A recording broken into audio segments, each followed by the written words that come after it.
Hi guys, my name is Lauren Martin and today we will be talking about e-portfolios. So today, after this video, students should be able to understand and recognize the importance of e-portfolios and how they can be a tool in the workplace, identify Weebly as a website that they can build their e-portfolios on, and have an understanding of what should be included in an e-portfolio and tips of how to construct it. So first today we are going to talk about why to create an e-portfolio. First of all, they are an authentic assessment of students' learning and their ability to display their work. They are convenient and it's easy to post that link on a website or in a resume. It's a good way for people to display their strengths and weaknesses. It's a good way to inform employers of your goals and aspirations in a biography or an About Me page, and it allows employers to learn more about you and kind of have a more personal connection with you from the beginning. Next, we're going to talk about some do's of ePortfolios, which includes always including your personal information. Allow employers to get to know you.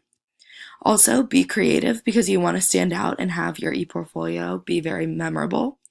You want to use appropriate photos of yourself, include any relevant projects or accomplishments, and make sure you get your ePortfolio revised by a peer to prevent any errors and make sure it's easy to use. And always add your contact information or some kind of contact page so if someone stumbles upon your website, they have a way to reach you. Next, we're going to be talking about some don'ts of ePortfolios, which includes any unprofessional content. You want to really differentiate any social media from your ePortfolio and make sure everything on your ePortfolio is something you would want an employer to see. Also, avoid any busy fonts or backgrounds.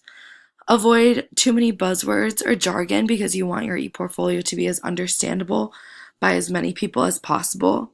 And you want to make sure there's no outdated projects or information.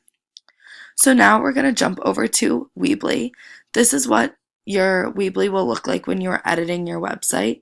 And as we have discussed in class, Weebly has a very simple to use drag and drop technology that makes it very user friendly. So, just some tips that I've recently learned about Weebly is their scribed document feature, which is over here on the left-hand side.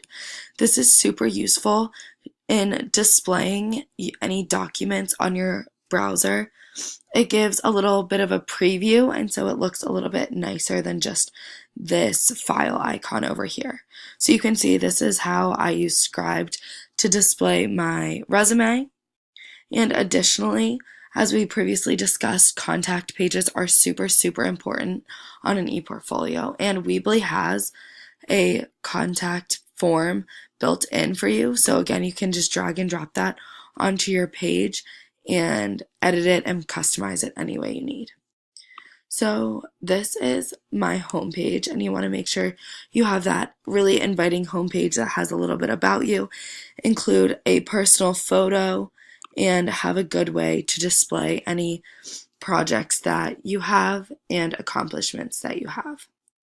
So I hope that you guys feel a little bit more confident in creating an ePortfolio and have a little bit more guidance on what to include and what to avoid.